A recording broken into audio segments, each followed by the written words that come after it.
Bonjour et bienvenue à notre présentation de la phonologie en français de base. Je suis ici avec ma collègue Antonia Sittin, conseillère pédagogique avec l'OCDSB élémentaire, et je m'appelle Elisa Esposito, aussi conseillère pédagogique élémentaire avec l'OCDSB.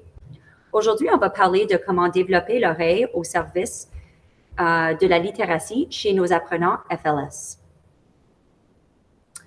Pour commencer, nous reconnaissons que nous travaillons sur le territoire algonquin non cédé. Alors, nos buts d'apprentissage pour notre présentation aujourd'hui, c'est de développer une compréhension commune de la conscience phonologique, de souligner l'importance de l'enseignement explicite de la conscience phonologique, de partager les considérations de la conscience phonologique dans un contexte FLS, d'identifier comment appuyer le développement de la conscience phonologique de façon intentionnée dans la routine de l'enseignement et considérer comment intégrer l'évaluation pour informer l'enseignement. Alors, c'est quoi la conscience phonologique et phonémique? La conscience phonologique est l'habileté de distinguer, de fusionner et de manipuler les sons qu'on entend. Ceux-ci sont des habiletés auditoires en absence de texte, qui veut dire de lettres ou symboles sur une page. Les plus grandes unités est la conscience phonologique, d'être capable de distinguer combien de mots on entend dans une phrase, combien de syllabes dans un mot, trouver des rimes du début d'un mot, par exemple cheval, chemise, des mots qui riment, par exemple chapeau, chameau, château, et on veut progresser jusqu'à la plus petite unité qui sont les phonèmes. Donc, par exemple, bateau qui contient 4 phonèmes. B, A, T, O. On ne parle pas ici des graphèmes ou de lettres. Il s'agit seulement de sons. Lorsqu'on ajoute les lettres, ce n'est plus la phonologie, sinon la phonétique. Les compétences ne se produisent pas à certains stades de développement. Ce ne sont pas des compétences qui s'acquièrent intuitivement. Ce n'est pas parce qu'un enfant a 4 ans qu'il aura les mêmes compétences que tous les autres enfants de 4 ans. Leur expérience et leur exposition à la langue portera sur leur conscience des sons dans la langue. Nous avons mentionné la séquence des compétences. Si vous recherchez sur Google continuum phonologique, vous constaterez qu'il existe de nombreuses variantes, chacune avec des petites variations l'un à l'autre. Ils ne sont pas tous de la même qualité. Certains sont plus détaillés que d'autres. Certains mettent davantage en évidence les composants phonologiques, d'autres les composants phonèmiques, mais les points principaux à retenir restent les mêmes. Alors, la reconnaissance des parties du discours, c'est-à-dire mots, syllabes, début, rime, phonème, va de plus grand au plus petit. Les compétences que les enfants doivent acquérir à chaque niveau sonore se développent généralement de plus facile au plus complexe. Alors, les identifier, les mélanger, les segmenter, les manipuler et les remplacer. Ces compétences sont itératives. Le processus doit être répété. Nous devons revenir aux compétences précédentes, souvent lorsque nous montons l'échelle de compétences en cours d'apprentissage.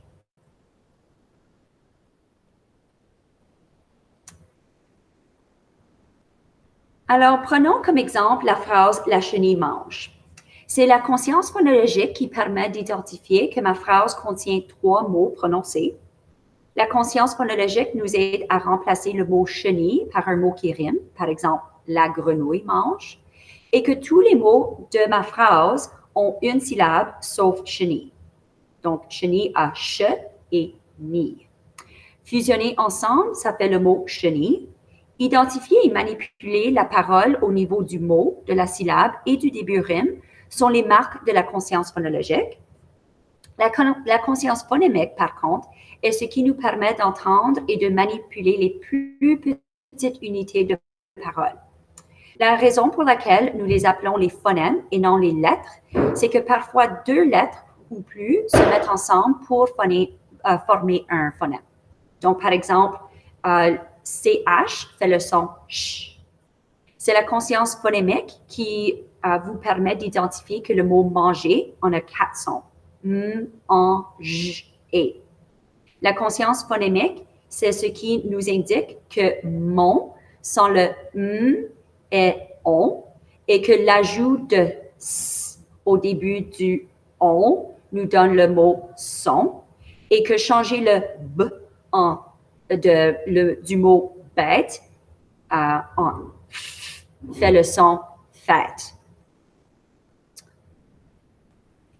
Si ça vous intéresse, voici une vidéo qui explique les différentes habiletés pour la conscience phonologique qui est présentée par une experte en lecture, Margie Gillis. C'est une durée d'à peu près 5 minutes. Il est important de reconnaître que même si différentes langues ont des phonèmes différents, le processus de prise de conscience est le même et la conscience phonologique est un bon prédicteur de la croissance de la lecture. Ce que nous faisons dans une langue contribuera à l'apprentissage dans l'autre. Nous développons des compétences en langue. Si un enseignant trouve qu'un élève démontre des difficultés dans une certaine compétence en français, une évaluation dans leur première langue sera utile parce que les élèves ont plus d'expérience dans leur langue maternelle. Cela déterminera s'il s'agit d'un déficit de compétences en français ou d'un déficit de compétences linguistiques en général. Alors, lorsqu'on évalue la conscience phonologique et la conscience phonémique, on évalue non pas les sons qu'ils connaissent, mais plutôt ce que l'on est capable de faire avec les sons. Par la suite, une fois que nous connaissons les habiletés de conscience phonologique, nous pouvons évaluer les phonèmes que les élèves connaissent en français pour planifier nos leçons en français. Afin de mieux comprendre le rôle de la conscience phonologique dans le processus de lecture, vous devez savoir que la lecture transforme essentiellement l'imprimé en son. Donc, si vous n'avez pas les connaissances nécessaires, vous n'arriverez pas à bien décoder ce que vous lisez. Alors, voici une représentation simple des composants nécessaires à comprendre ce qu'on lit. La conscience phonémique se trouve au niveau du décodage pour que l'enfant puisse reconnaître les sons sur la page et de reconstituer les mots avec son son. Il doit être capable de fusionner ces sons dans sa tête pour produire des mots. Donc, c'est un processus inconscient. Lorsque vous regardez un T, votre cerveau le transforme en T. Nos étudiants doivent avoir un son pour attacher à une lettre ou aux combinaisons de lettres. Sans cette conscience du son, en particulier au niveau des phonèmes, notre cerveau traite visuellement l'impression. La recherche montre que les lecteurs efficaces traitent les pressions phonologiquement, tandis que les lecteurs en difficulté utilisent souvent le visuel par défaut. L'élève a aussi besoin de la compréhension de la langue orale pour comprendre ce qu'il lit. Alors, c'est important de développer la compréhension orale avant de s'en lancer dans la lecture. Alors, où se trouve la conscience phonologique dans le curriculum? Alors, comme on peut voir de la première à la 6e année, dans nos 2 documents de FLS, que dans la tente A 1.2 et B 1.3, nous pouvons voir des habiletés de la conscience phonologique et phonémique écrits. Et aussi, nous pouvons aussi retrouver les habiletés de la conscience phonologique dans le guide accompagnateur du CECR. Alors, pourquoi enseigner la conscience phonologique en français de base? Premièrement, ça travaille la prononciation des sons en français. Ça bâtit la confiance chez l'élève en utilisant les habiletés qu'il transfère d'une langue à une autre. Alors, la segmentation, la fusion, la manipulation de leurs sons dans leur langue maternelle. Ça leur permet de faire des liens dans le cerveau entre les sons et les significations de mots. Ça bâtit la compréhension de langue, donc comprendre les parties de mots. Et avec le temps, ça bâtit la confiance en lecture. Alors, un petit exemple ici, c'est si l'élève voit à l'écrit « les lapins blancs », mais n'ont jamais vraiment eu la possibilité de l'entendre à l'oral et de participer dans ces mots à l'oral, ils vont avoir de la difficulté à s'auto-corriger et de comprendre c'est vraiment « les lapins blancs » et non « les lapins blancs ». Alors maintenant, je vais le passer à ma collègue Antonia. Bonjour et bienvenue à la deuxième partie de notre présentation sur les sciences phonologiques. Je m'appelle Antonia Cettine et je suis conseillère pédagogique au palier élémentaire du Conseil Ottawa-Carleton. Ma collègue Elisa Esposito nous a parlé des composantes de la conscience phonologique et de la planification pour soutenir les élèves. C'est à souligner que nous mettons l'emphase sur l'écoute afin de développer l'oreille des élèves pour les soutenir dans leur lecture à l'avenir.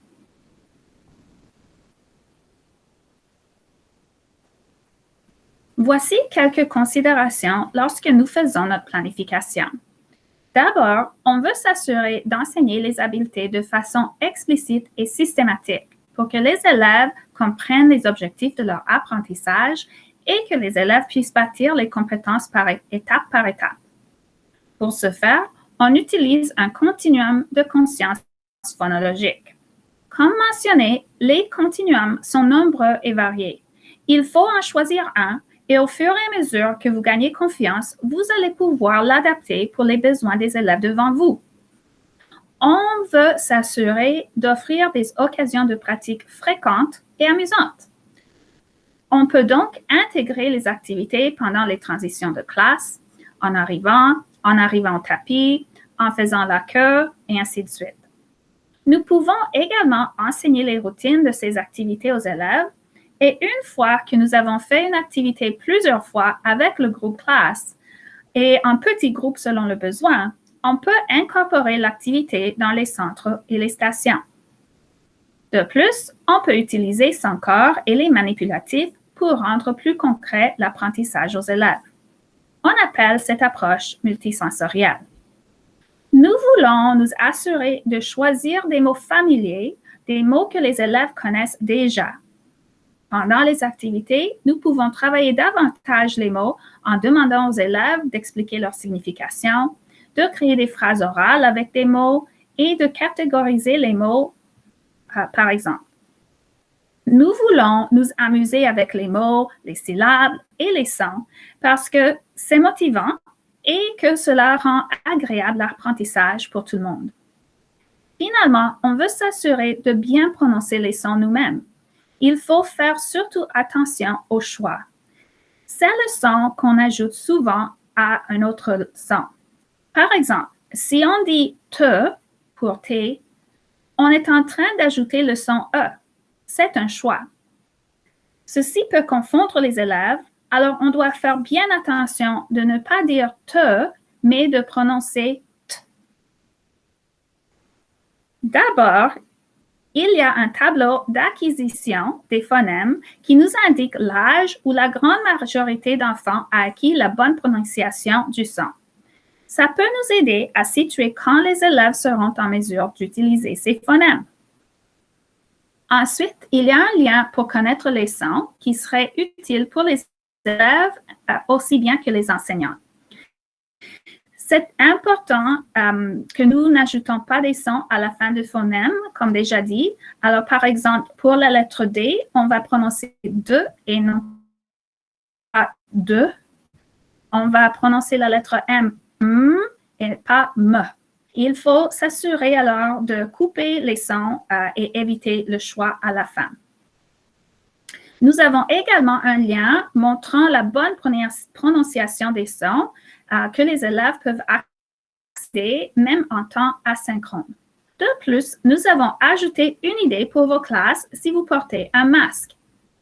Vous pouvez vous enregistrer en prononçant le son, donc enregistrer la bouche et comme ça montrer l'enregistrement devant votre visage pour que les élèves voient comment ça se prononce. Alors voilà un exemple.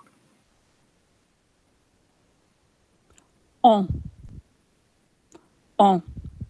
D'abord, pendant tout l'apprentissage de lecture, pour les élèves de français langue seconde, il est primordial de développer davantage le langage oral en conjonction avec les activités de conscience phonologique. S'ils ne connaissent pas suffisamment de mots et de sons, ils vont avoir du mal à les travailler.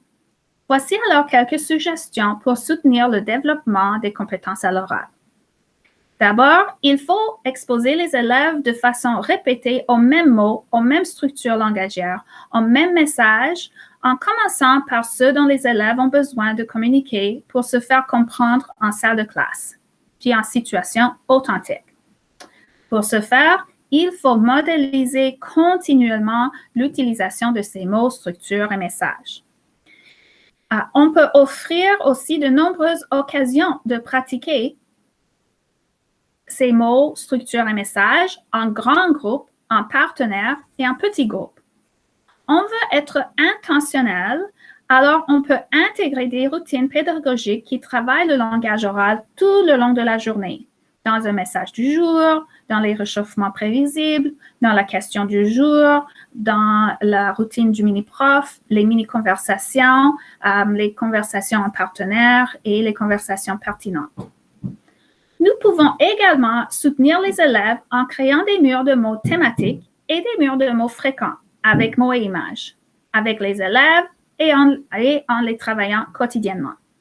On peut fournir un environnement riche en français oral, faciliter et donner le temps pour les conversations, chansons, vidéos, lecture riche, livres audio, lecture à voix haute, lecture partagée, lecture en partenaire et expérience langagière riche. Nous voulons souligner que toutes les activités que nous proposons dans cet enregistrement sont destinées à développer la conscience phonologique et donc sont à l'oral. De même, lorsqu'on veut identifier un objet, on va utiliser un dessin ou une image et non pas le mot à l'écrit. De plus, lorsqu'on utilise ces activités, on va toujours commencer par la modélisation et l'enseignement explicite en groupe classe. Une fois que les élèves ont appris la routine d'une activité, on peut utiliser cette activité en petits groupes, centres, stations, du moment que nous utilisons du vocabulaire familier que les élèves connaissent déjà. Alors, voyons voir quelques exemples d'activités qu'on peut utiliser avec nos élèves. Voici une première activité pour commencer la journée et qui pourrait être intégrée dans la routine de l'assistance. Le but de l'activité C'est qui en bondit, c'est d'identifier le premier son dans un mot. Nous allons identifier les élèves en bondissant le premier son de leur prénom. Par exemple, Jenna. Et on peut demander aux élèves quel est le premier son dans le prénom Jenna. Nous pouvons par la suite incorporer d'autres mots que les élèves connaissent en bondissant le premier son. Porte. Éventuellement, on peut offrir deux prénoms et demander est-ce qu'ils commencent par le même son. Par exemple, Jenna et Jennifer ou Jenna et Mariam.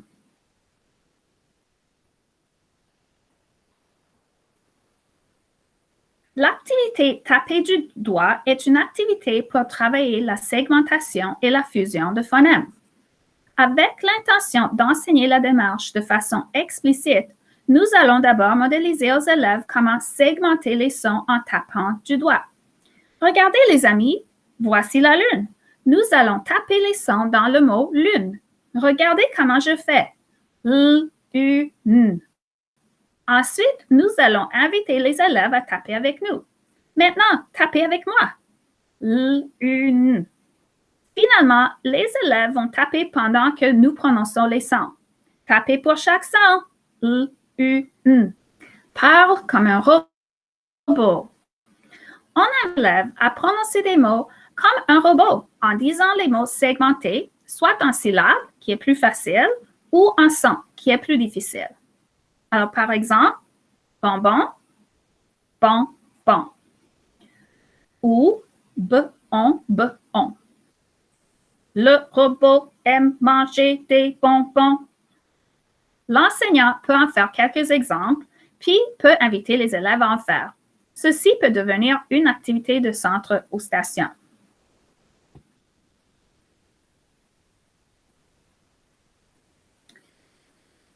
Le jeu Mes yeux curieux peut s'adapter pour plusieurs compétences dans le continuum de phonologie. Il s'agit de se faire des jumelles, soit avec des rouleaux de papier ou bien avec ses doigts, et de chercher un objet avec ses jumelles. On va choisir des objets intentionnellement parmi des mots que les élèves connaissent déjà, des mots reliés à un thème que nous explorons ou des mots que l'on peut montrer en image et que les élèves vont reconnaître. Par exemple, chaise. L'enseignant va offrir des sons dans le mot, c'est-à-dire le mot segmenté, et va demander aux élèves de fusionner les sons pour en faire un mot. Alors, par exemple, ch, et, z. Et on va demander donc aux élèves de dire chaise. On peut également segmenter des syllabes telles que tableau et demander aux élèves de dire tableau.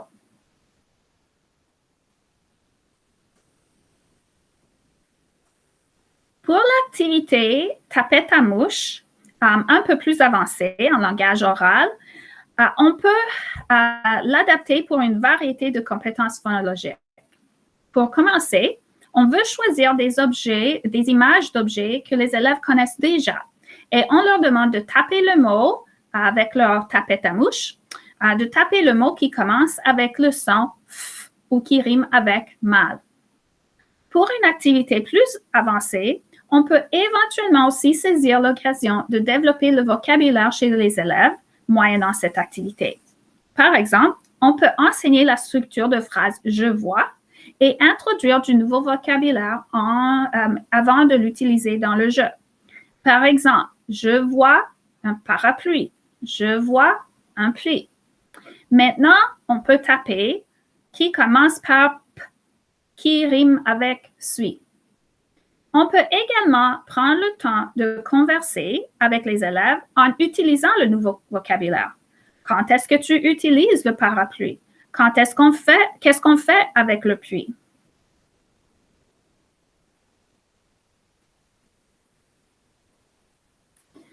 Pour l'activité « il rime, il ne rime pas », l'enseignant présente 2 mots à l'oral aux élèves. Par exemple, un cochon et un fermier. Est-ce que cochon rime avec fermier? Les élèves déterminent si le deuxième mot rime ou ne rime pas. Une fois que les élèves connaissent la routine, on peut fournir chaque élève avec une image ayant bien sûr ciblé nos mots à l'avance pour que ce soit des mots que les élèves connaissent. Et on invite les élèves à trouver un partenaire. Chaque père lit les mots à haute voix, attend 5 secondes et dit les mots, si les mots riment ou pas. Puis, on échange de partenaire et on recommence. On peut éventuellement travailler aussi le vocabulaire avec cette activité. Par exemple, avec le fermier et le pommier, on peut trouver d'autres noms d'arbres qui riment avec pommier. Oranger, poirier, bananier. Et comme ça, nous sommes en train d'étudier en fait une structure langagier, le vocabulaire autour des arbres. Si vous cherchez une activité plus avancée pour travailler les rimes, on peut utiliser les virelangues. Avant de demander à l'élève de prononcer un virelangue, on doit s'assurer de le bien travailler. On va démontrer comment prononcer les mots en exagérant l'articulation de chaque mot et on va expliquer les mots-clés et le sens du virelangue. Dans notre exemple, Lily lit le livre dans le lit, on peut voir que nous avons utilisé des images au lieu des mots et des lettres aussi. En plus des rimes, on travaille le français, l'intonation, le rythme et éventuellement l'orthographe. Cette activité présente une belle occasion de jouer avec les mots. On peut les chuchoter, les chanter, parler en unisson ou en polyphonie. Il peut y avoir un soloiste qui parle sur les voix chuchotées. On peut marquer la pulsation avec les pieds, frapper des mains, changer le débit, prononcer avec des sentiments variés, comme si on est triste ou content ou fâché. Voici une activité qui s'appelle la danse de balance, où nous allons utiliser une balance et des compteurs pour comparer 2 mots. On peut cibler les syllabes, qui est plus facile, ou les sons, qui est plus avancé. Il faut choisir 2 images des objets que les élèves savent identifier en français, par exemple crayon et livre, et déterminer quel objet est le plus lourd en comptant soit les syllabes, soit les sons, et en ajoutant un compteur sur la balance pour chaque syllabe ou son. Alors, par exemple, nous allons compter les sons d'un crayon, k, pr et y, on. Et on va placer 5 compteurs dans la balance du côté de crayon. Après, nous allons compter dans les sons dans le livre. livre. Il y en a 4, alors on va placer 4 compteurs sur le côté du livre. Une autre idée serait d'utiliser les cubes attachés pour compter les sons ou d'autres manipulatifs où on peut donc comparer qui a le plus de sons ou de syllabes. L'activité manipulation de son est une habileté plus avancée. Pour procéder, on identifie le son que nous voulons travailler. Par exemple, Et puis, on pose la question à un élève. Bonjour mon ami, comment t'appelles-tu aujourd'hui? Et l'élève va répondre en remplaçant le premier son de son prénom avec le son identifié. Alors, Suzanne répondra, je m'appelle Musanne. Georges répondra, je m'appelle Morge. Lorsque vous faites cette activité, il faut faire attention aux mots qui commencent par une voyelle. On peut soit ajouter le son devant le prénom ou remplacer le premier son comme on peut.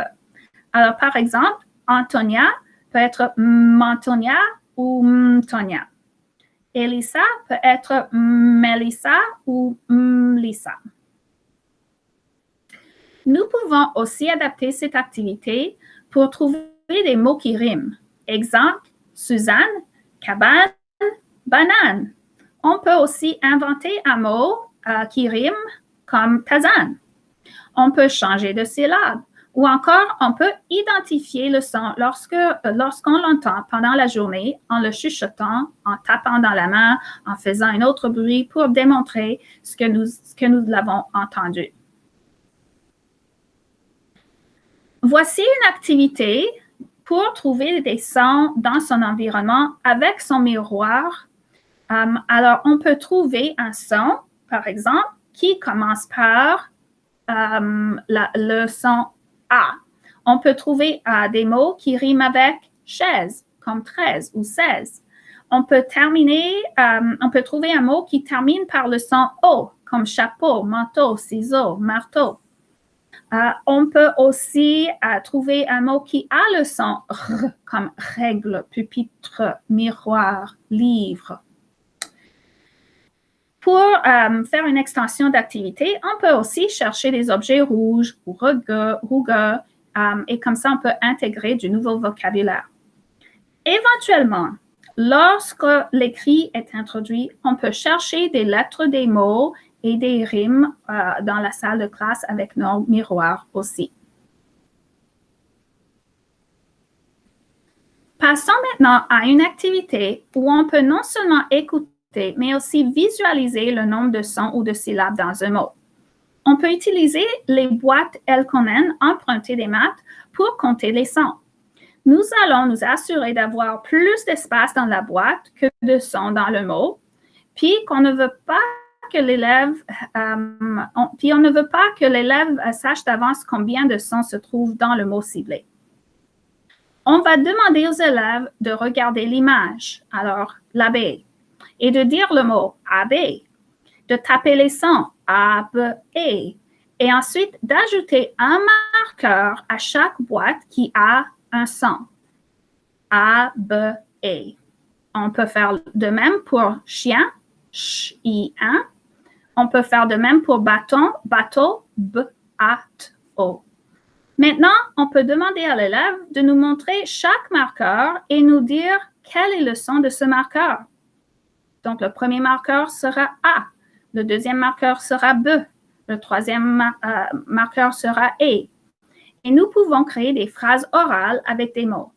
Par exemple, les abeilles bourdonnent et elles font du miel, miam miam. Les chiens ont 4 pattes et une longue queue. Les bateaux se trouvent dans les rivières, les lacs et les océans. Cette activité fait en fait le pont entre l'oral et l'écrit éventuel, car on pourra, lorsqu'on estime que les élèves sont prêts, leur demander d'écrire la lettre ou le groupe de lettres qui fait le son. Donc, A dans la première case, B dans la deuxième case et E-I-L-L-E dans la troisième case. Pour commencer, on va se tenir aux mots qui ont moins de sons et avancer aux mots qui en ont plusieurs. De même, quand on passe à l'écrit, nous allons d'abord nous tenir aux mots qui ont un graphème ou une lettre par son avant de passer au diagramme tels que on, en, un ou ch, et aux sons qui s'écrivent de plusieurs façons tels que o avec o, a, u ou e, a, o. Voici une table que nous pouvons utiliser avec les élèves plus âgés, notamment les élèves de français de base. Nous pouvons utiliser les organisateurs graphiques pour compter le nombre de sons. Une fois que nous introduisons les mots à l'écrit, on peut également comparer le nombre de sons et le nombre de lettres dans les tableaux en T ou dans les diagrammes Venn. Nous pouvons également utiliser cette activité lorsqu'on présente des nouveaux mots de vocabulaire pour accorder plus de temps à les apprendre et pour utiliser les images pour appuyer les apprenants. Si vous avez aimé les activités proposées et que vous en cherchez d'autres, vous pouvez en trouver à atelier.on.ca. Et bien sûr, nous avons nos guides fiables et riches en pratiques exemplaires et en enseignement efficace, les guides d'enseignement efficace de la lecture, de la maternelle à la 3e, et le guide d'enseignement efficace en matière de littératie de la 4e à la 6e année. Je me permets une dernière remarque sur la planification. On planifie toujours pour répondre aux besoins de nos élèves et alors on doit constamment être conscient de ce qu'ils peuvent faire ou non. Comme ça, nous allons connaître leurs lacunes et pouvoir les combler, mais aussi on va savoir quand c'est le temps de passer à la prochaine étape. Si les élèves connaissent déjà un phonème et peuvent s'en servir, on peut progresser au suivant. Pas besoin d'insister sur quelque chose que l'élève connaît déjà. Voici un lien vidéo où l'enseignant répond aux besoins d'un élève en particulier.